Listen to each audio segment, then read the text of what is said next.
so delighted to have Stephen here today. There's so many things to add to his introduction. I'll just give you a brief overview, but the things that really interested me at first, I think you've been mediating now for about 30 years. It's going to make you feel old, but you don't look it.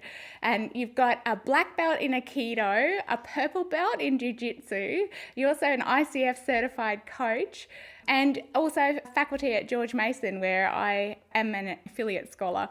But I haven't actually been there for quite a few years now, which is sad. But I came across him because I was reading some work around embodiment and somatic coaching techniques, and I discovered this thing called the Embodiment Conference. And there in the list of presenters was Stephen talking about conflict resolution and embodiment. I was like, oh, this is someone we have to talk with, because it's something that we've been talking about a little bit in our community that we don't necessarily connect with our body. It's like that quote that Mark Walsh uses from the Dubliner's book, The Man Who Lives a Short Distance from His Body.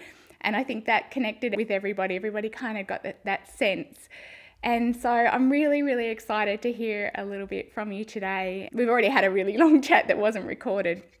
And thank you so much for joining us today. And I know it's late in the evening for you, so thank you again for that. It's my pleasure. Thank you. I always enjoy and value, talking to folks who are interested in this and can find it useful. And so I'm just always excited when something resonates with folks, and they're like, oh, I want to know more about that, or how does that work, or I never thought of that before. Those are always great. So thank you for reaching out. You're welcome. And we've been particularly talking about it because we're working on a new emotions course at the moment, and a lot of that is about acknowledging the physiological side of emotions and how we can regulate them, how we can recognize them. And so that ties in really well with this as well. And a lot of the people in our community are people who've trained as mediators or conflict management coaches, and they're the sort of people who are always looking for ways to add value to what they do and deepen their practice. And embodiment is something that everyone's really interested in. Well, it's very keen that you're asking these questions, because as we start to understand trauma more, all the things like emotion and your body come into it. And then as you're better able to understand that, then you're better able to understand how trauma is interplaying with conflict. Because there's many times where we're taking approaches that really aren't going to go anywhere, because we haven't factored in these different elements that are impacting the dynamic. And so bringing this skill set to your students is fantastic, because it's so needed. And there's many times where we're trying things and we find out later, oh, there was this other thing going on and I didn't even know it. And you may not do anything differently, but you're going, oh, that was in the water, or, oh, that was something that was happening. And you're better able to serve.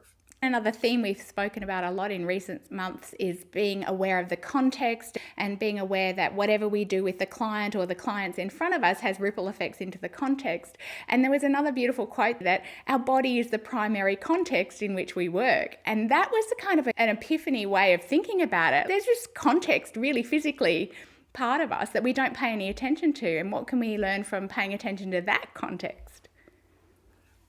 Many times there's things happening internally that we don't know about. One of the central tenets of conflict resolution, as I believe it is helping people think differently, or helping, what are they aware of? What are they unaware of? And there's times where folks can be numb to certain things. And until they're able to feel that in their body, or until they're able to sense that, it will change everything. Yeah. It's a very different skill to cultivate, because the funny thing about the body is you can't fake it. It's not like, oh, well, here's my TED talk and my cheat notes, when now I can talk about somatics. It's like, no, it has to be in your bones to really do it well. And once you start doing that, you start understanding things in a very, very different way, in a very complementary way. And that's part of the thing that I've appreciated about following this journey. I pick up stuff along the way that's deeply helpful for myself in my own life. And when I'm interacting with clients, it's like, oh, okay, like that's going on. Yeah. Ah, all right, like that's helpful. Your background, Stephen's really interesting. You've got expertise in leadership, in embodiment. You've worked with Paul Linden, who the students are aware of some of his work, and conflict resolution. And I also discovered earlier today that you worked as an ombuds in the health sector for a while as well. There's also the martial arts component. I recently Yes. actually Yeah. did a conversation with Joel Lee in Singapore, who's a martial arts instructor, and we talked about the link between martial arts and conflict resolution. So how did all of those things come together to put you where you are now and have you doing what you're doing now? Great question, big question. I'll see if I can be as concise as possible. Um, I was the middle cushion in between my parents, looking up at them, hoping for something different. That's what started me on the path. I was lucky enough to meet a man who asked me, well, what do you do in your body when you get upset and when you experience conflict? And I was like, what are you talking about? Like, I started studying this stuff in high school. I went and got my undergraduate degree in peace and conflict studies. I lived in Northern Ireland. I never heard this question. I never thought of this question. Like, what? And that was Paul Linden. And that was the Japanese martial art of Aikido. And that was a 20-year relationship, being asked, well, what am I doing in my body? And that was a gateway to practicing what you preach, but more than anything, a missing component that is fundamental to our existence that we weren't accounting for in the academic field of conflict resolution, which is our physiology. The training is the classics, getting to yes, it's all this other stuff behind me. Yeah. There's nothing wrong with that. And it will only take you so far.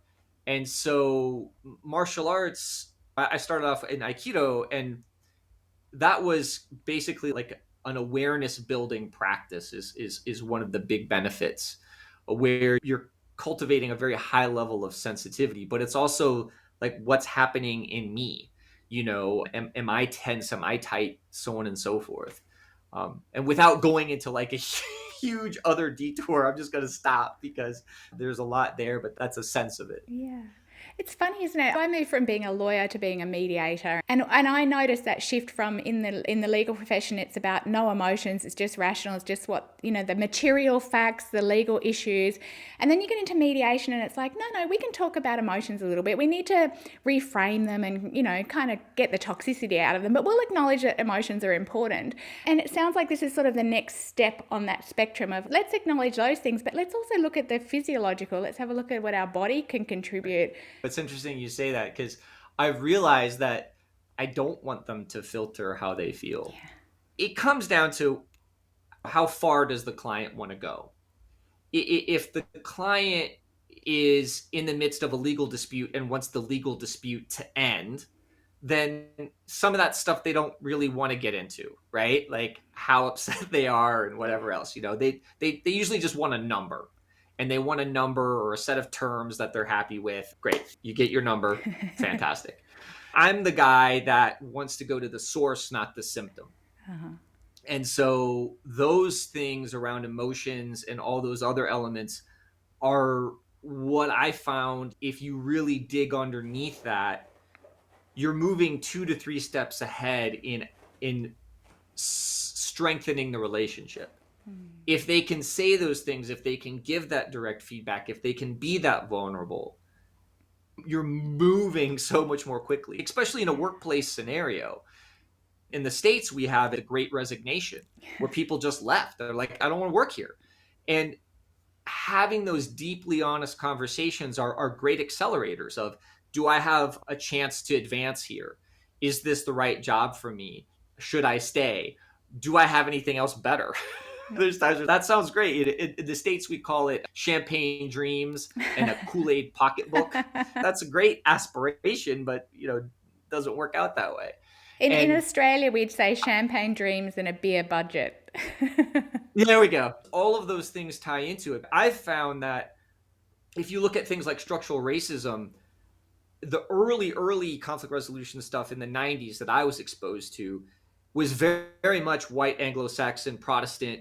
We aren't showing any emotions. If anybody shows emotions, you're shutting it down. Like, oh, very bad. I realized that was all based upon a very narrow definition of things, very much not what people need, and alienating to all Mm-hmm. these other folks. They're like, I don't want that. I want to be angry, and not like we're going to fight, but that sense of anger is a protector emotion. Mm-hmm. I realized that my question wasn't, what are you angry about? It was, what else do you feel? And the client may never say it, but you can see it. They're ashamed, they're defensive, they're afraid, and they'll say stuff like, this is never going to happen again, right? So they're angry, but the thing is like, it's betrayal, right? Mm-hmm. Or it's being taken advantage of, or it's feeling powerless. And it's like, if you find those questions, that's a fruitful conversation. And then you can start teasing out like, oh, I'm taking this action because I don't ever want to be taken advantage of again. So all these other things make more sense. And those are the elements that I often found were excluded, sometimes to our detriment, that could actually be a great place to spend time with if we have that capacity ourselves. Yeah, yeah.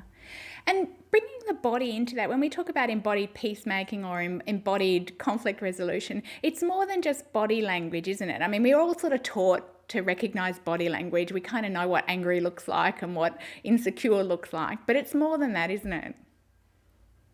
Yeah, it's babies, it's newborns that immediately sense our physiological state. And if we're regulated, if our nervous system is okay, then that baby is like, oh, it's safe to be with this person. And when it's safe to be with this person, I don't have to be hyper vigilant. I don't have to wonder what's going on. I can fart on you and spit up and, look cute, whatever the little baby does. So from our inception, when you look at mirror neurons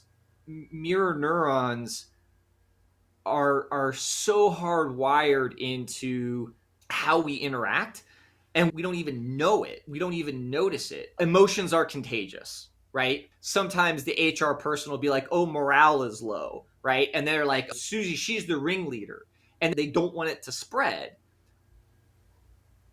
As human beings, we're much more like dogs than we are cats. Cats are solitary predators. They don't really care about any other cats. It's more of like, I'm just going to do my thing. Where a dog is like, hey, what did this person do? What did this person do? What does this person do? And we're collectively focused. People care about likes on Instagram. A cat isn't going to care about likes on Instagram. The cat's like, I don't care. I'm going to go off and kill this bird. Like, I don't care if you like my post or not. But a dog's like, how many posts did I get? So we're inherently wired to sense other human beings. Have you ever had a time where you walked into your boss's office and as soon as you stepped in there, no words were said, you're like, I need to leave here. Yeah, this is not the right time for this. Yeah. Right. And nothing was said. Uh-huh. There's nothing iterated. You just had a sense of like, I shouldn't be here right now. And those are all the things that are tied to embodiment. I see it with elders. There are people who will sit in a room and say nothing, but like a stillness will come through the room. All of those things are biologically tied to humanity, and we don't really understand it that well. And embodiment and somatics is a way of you first understanding yourself and then being like, oh, these other things are happening right now, right? And I can make sense of it, or I can help people make sense of it. You're not trying to be a guru, but there's many times where it's just like, why don't we just take a second for you to just go ahead and take care of yourself, right? That's like the classic mediator break. But there's also times where it's like, am I regulating myself? I was mediating a community dispute where one of the people disclosed something horrendous, and everyone was completely shocked by it. And I realized I have to come back into this moment so I can be of service. If I'm lost, if I'm someplace else, I'm not going to be able to actually do anything that's valuable. Even if the most valuable thing I can do is be quiet, if I'm intentionally choosing to be quiet, like I'm going to be silent right now I'm just going to let them process and digest it, versus I am so lost and I'm panicking and nobody has any idea. I don't know what to do.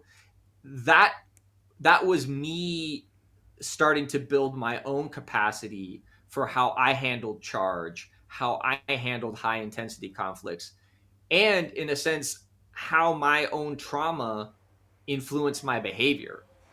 You see it with family practitioners often, where they gravitate to an area of practice where if you really get to know them, you can tell it's their unresolved issues. Like, Mm. I'm going to go and rescue these alcoholics because I was an alcoholic and I never got rescued. Yeah. And this isn't judgment. This isn't about shame. It's just what happens. Mm. I came into conflict resolution, I realized later, because I wanted to feel safe and I wanted to feel soothed. And if I soothed other people, maybe they would soothe me. Mm. And so if I know that's happening, then when I'm with a client, I can say, is this about them or is it about me? So the first part is just you knowing yourself so that you don't get in your own way. Mm. I think that there's a common experience when we're in conflict that we feel like our body kind of does its own thing. We cry when we don't want to cry, or we blush when we don't want to blush, and we are agitated when we really wanted to go in and be calm and confident having that conversation. I guess what you're saying is part of it is being aware of how your body responds in those kinds of situations. And then that's step one. And step two is then learning to hear what it's telling you, and then maybe even start to create a pause or control that more so that you can behave in the way that you choose rather than you feel like your body's choosing for you.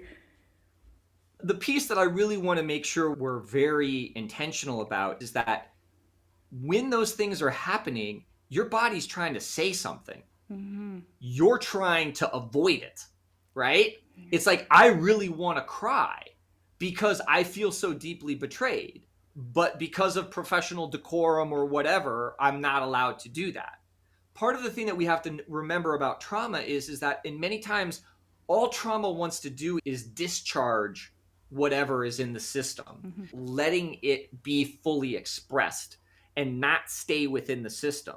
So just like crying and letting it out, we'll see that sometimes, and it's allowed in certain circumstances. If you're dealing with divorce and you have children, sure, you can cry.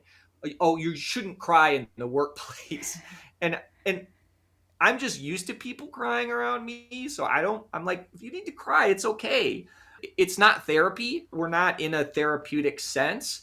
But what I've realized is, and I see this more in a coaching environment, coaching gives us the luxury of additional conversations where a lot of conflict is often, there's a limitation on it. Either the courts have put a limitation of when this has to be decided by, or it hurts so much that they just want it over with, and they're just trying to push it through and make it go away. But if you're in a coaching environment, you're able to sit with them more and be like, well, what is it that was really going on? It has to be something that the client is okay with. It's like, I really wanted to just scream at them. Oh, well, like, what is it you wanted to say? And it's you, da da da da da da. And it's like, and what's at the end of that? I trusted you and now I can never trust you again. So could we take that last bit and could we start there?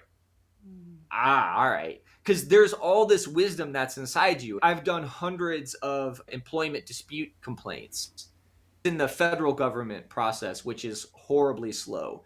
So if you file a complaint, it can take 2 years, sometimes 3 years for it to be heard. And they're still working with these people. And I will often be like, how's your blood pressure? And they look at me like, what? But they've internalized all of this stuff and it's living in them.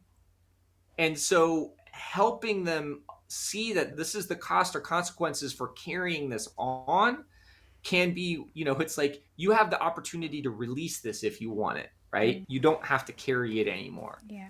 But they often don't look at how their own health is directly impacted by, especially protracted conflict. You crack your teeth, your shoulders are horribly sore. There's a lot of addiction pornography, alcohol, gambling. Those are means of avoiding things, right? And if we're really looking at dealing with conflict in a deep level, it's bringing that stuff to the surface. And then, like, who owns this? Oh, this is for me to own. This is for me to heal. And that's your stuff. And if you can get to that level of conversation, it's just so much more potent. So, in a coaching session, what would you do when you're working from an embodied kind of perspective compared to your average coach who's done just your basic coach training and doesn't have any awareness that they might be living a short distance from their body? What sort of things would you do differently? The first bit is just paying attention to myself. What am I feeling right now? My ears are hot. My hands are hot. I feel sped up. So I'm just monitoring myself, what's going on in myself. And then ideally, you're adding in an emotional component in that as well. You know, like I feel excited or I feel anxious or whatever. You're just paying attention to yourself. And then I don't make what I do pronounced. I feel like the more natural it is, the easier it is. So when I'm doing coaching, somatics is woven into it. And I may only ask 10% of my questions around somatics. But when I do, they're very, very intentional. And so it can just be something where it's like, hey, just before you said that, you took this really big, deep sigh, and then you rolled back in your chair and you looked up and off to the side. What was that? What was going on? A lot of it comes back to what you're trying to accomplish with the client. The other thing that I do is I sit weekly in a men's group. And that men's group is no stories, no advice, what I feel in my body and what emotion I'm connected to. So it's not a bunch of blokes telling other blokes what to do. It's like, what am I feeling right now in myself? When you're interacting with folks, to be able to have that capacity is so valuable. And then to be able to be vulnerable with that as well. When I'm coaching with folks, I will say stuff like, yeah, what you just said felt overwhelming to me. Or I'm holding on to my chair and I'm white knuckling it, hearing you say this. And just allowing that as a means of listening. So from an ICF, International Coach Federation competency, I'm demonstrating listening, but I'm demonstrating listening in an embodied sense. Another great question that you can ask yourself is, what are you leaning into and what are you recoiling from? And that's all physiological. It's like, oh, I'm leaning into this. I want more of this. And like, what am I recoiling from? What am I going back to? Those are things that you may not ask the client. You may observe it, or you may take that question and be like, hey, every time we talk about Susan, you don't want to talk about it at all. And I notice your whole body language change. And they're like, yeah. And then boom, they go into it. So there's lots of little things you could do that you're not doing like a martial arts move. You're not putting on a martial arts uniform. You're not like showing your like, I lived in Tibet for 10 years certificate. You're just having a regular conversation and you're pulling out these things that are part of life. You don't do the talking bit and then you don't get them to stand up and do the moving bit. It's all integrated in a natural way. I use my own vulnerability in my coaching practice to also say things like, so when I'm listening to you right now, I'm going up into my head and I don't really feel your full presence. It feels distracted. And I'm wondering what's going on for you. And sometimes they'll get it and they'll immediately go to it. And that's usually with folks who've done some type of work themselves, if it's therapy or whatever. For others, it's a gateway. I think of somatics as like the very efficient, immediate 360 survey. I've done zany stuff at times. I was young in my coaching days and I was just kind of playing around with like, how would I do this stuff?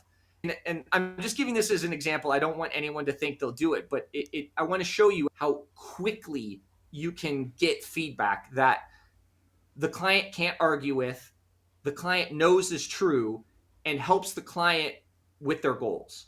So in this case, I had a young female leader who had accountability issues with their team. Their team wasn't being accountable to them. And I gave them this wooden sword and I said, I want you to point it at me and I'm going to pretend to be your direct report. And then I want you to give me the command, go do your work. And she kept dropping it down. She's like, yeah, can you give me that report? And then I was just looking at her like, what report? And she's like, okay. But then she started practicing more. And then she's like, okay, I need you to give me that report. I was like, oh, all right. That feels like an embodied request. And you see with female leaders sometimes where they'll collapse. They won't own their power, or society doesn't let them feel powerful. You know, this like, you're not allowed to be powerful. And so I haven't ever used the sword since, but they know what it is that they want. And in many circumstances, it's like, how can you help them come back to a set of behaviors that will reinforce that? So like, what would help you feel more confident? Like, oh, I feel really confident in this meeting. Well, what are you doing in that moment? How can you take that and move it into this other meeting? Oh, okay. And then they start connecting the dots. Amy Cuddy is this like Harvard person who did the Wonder Woman pose. Yeah, that's right. Power pose. I got very upset because I was like, you poached that stuff and you made yourself famous. Those postures and those types of things, those are like hacks and shortcuts. But a lot of that is a sense of radiant expansiveness. So it's like when you see your little one and you're overjoyed, your whole body changes, right? Versus there's certain people you can see and you'll immediately withdraw and recoil from them. Like, oh, that's disgusting. I don't want anything to do with that. And then there's others where as soon as you see it, it's like you change. And once you start understanding that, then you can help the client start understanding it and just being like, hey, you're completely different in this moment with me right now. What happens to you over here? I'm thinking, I love the sword example, and I get that you didn't give her the sword to take in to actually use with her report at work. One of the things that came to me then, we do a lot of sort of reality testing when our clients are coming up with action plans. We talk them through what best case, worst case scenario, and maybe a step further from that is we might get them to rehearse what they're going to say. And I think what that adds is you could add the physical side of how they're going to stand or what posture they're going to use. And I've got a colleague who coaches in the Philippines, and he tells a really funny story about a woman who was lacking confidence and assertiveness, and she would practice, but she never kind of really came into herself in terms of her authority and being assertive. And he talks about how in a coaching session he had her stand on top of a table and scream down at him, like completely tower over him and overdo it. And it was completely over the top and ridiculous, and they both ended up falling about laughing. But it was a way for her to experience an extreme version that was physically the opposite of what she was struggling with. And that doesn't mean, like with the sword, she doesn't go in and then talk to all her people she needs to be assertive with standing on a table, but it gives her a feeling of what it feels like that she can moderate into a realistic context. Yes. So reality testing. I had a client, they I had a whole list of stuff they're going to do. They're like, I'm going to do this, and this. And I was just like, okay, what emotion are you feeling right now? And they're like, fear. And I was like, yes, that's exactly what I'm feeling. And they're like, oh, okay. So I was like, what do you want to do now? And then they picked a whole bunch of different stuff. What difference would it make when you're working in a mediation context and you have both parties present? Is there a different dynamic at play there that you have to be aware of? Yes. You know, there's all these kind of like interesting things that I haven't tried that others have with room setup. I know some people who will set it up so that the parties sit side by side, both right next to each other, facing the mediator, which I thought was like an interesting kind of thing. I've seen stuff with the different types of tables. They've played around with that kind of stuff where they're like the walls are pink, you know, and they have like a soothing scent, you know, and that's not really where I'm at. Like where I start with is what's my presence, right? And then how am I showing up in this moment? The other bits are kind of like watching the energy of the room. The body is still the instrument, but you're not separating it out and saying, I'm going to do somatics on you. Yeah. You're still in the midst of your practice. Yeah. You're just putting on another pair of glasses and being like, what's happening with them physiologically? It just reminded me of a mediation that I did that at the time really freaked me out, but it turned out to be a really good experience. We were always taught to triangulate the seating arrangement. So the parties could face each other, but they could turn to you. So I'd set the table up in this way, and the parties came in, and one of them sat where I expected him to, and the other woman went and sat on a couch over in the side of the room. Yeah. And I was like, okay, what do? Do I tell her to come over here? And she's clearly made a conscious decision to sit there. And I thought, okay, I'll just sit where I was going to sit, and we'll just start, and we'll leave her over there on the couch. But it was actually really interesting. It was a bit weird to start off with, but there was a point where suddenly she got up and she literally came to the table. And it was a really pivotal moment. And I was like, wow, that was like a metaphor embodied right in front of my very eyes. Right. But what did you notice about yourself in that moment? What did you feel inside yourself in that moment? I was very anxious, and I felt leaning towards the person who'd come and sort of done what I expected and sat close to me. And I felt like there was this huge distance between me and the other party. I wasn't feeling impartial. It was very weird. Yes. When she came to the table, it was like I felt balanced again. I felt lopsided. I actually physically felt lopsided and trying to grab her input from a distance. And when she came, I was like, oh, now we're balanced.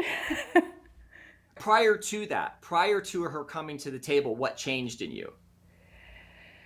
Oh, I was very anxious. I felt unbalanced. I wasn't sure whether I was doing the right thing, whether I should move. Yep. I was really caught up in my own head about what was going on here. What should I do? And in the end, I defaulted to nothing, and it turned out to be okay. I had a similar one. I can't remember if it was a mediation or if it was an Embodied session. What I realized was I stopped chasing it. Because part of me was trying to Jedi mind will them, or how am I going to conflict resolution them into the seat? Yeah. And then once I just gave up on that, once we started talking about the stuff that they really cared about, then they're like, oh, I'm in. I want to talk about that. I love that, the Jedi mind. I'm sure it was something like that, although I couldn't articulate it the way that you just did, but it was. And then it was either I be schoolmistress here and I tell her to come and sit where she's supposed to sit, which I wasn't comfortable with. So I did just keep going. I'll just give up on trying to get her to sit here and see what happens. You have all of this expertise in the internal narrative, right? And for me, is one of the narrators of the story you're listening to internally your physiology? That's a nice, elegant way of tying your expertise into this domain. We talk about other perspectives, and a perspective is the perspective of your physical being. Yes, because there's many, many circumstances where your body has innate wisdom.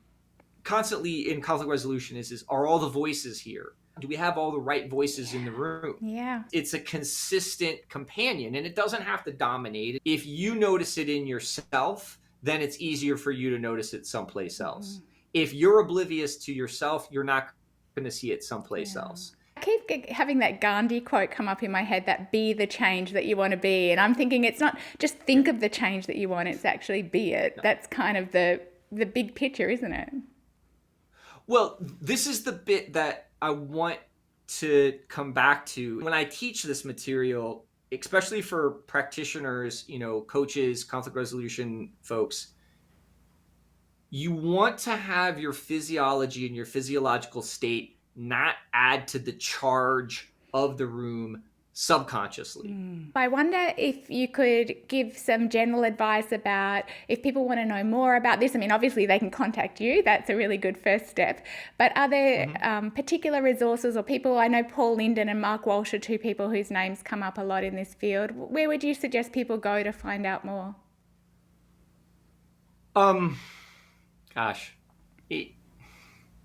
That's such a simple question, but it's a really difficult question to answer because different things are going to resonate with folks differently. Yeah. The first thing that comes to my mind is what are the things that you do that help you feel most in contact with your body?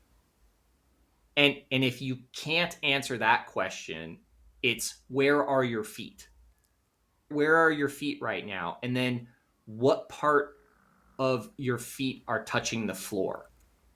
Part of what I love about Paul Linden's work is that he's about precision. And that's a good skill to develop. It's not the only skill to have, but what are you doing in your body? What's happening to your breath? What's happening to your posture? What's happening to your vision? Those are general questions I ask all the time, and you break them down. If people are like, oh, it's yoga, or oh, it's Tai Chi, or, there's all these different things that are out there. There could be prayer. You need a community. You just have to find the community that feels right to you. Yeah. But I would just say, starting off with, what do you do where you feel most in your body? And then just do more of that. Yeah. And then notice what else is it that you're hungry for.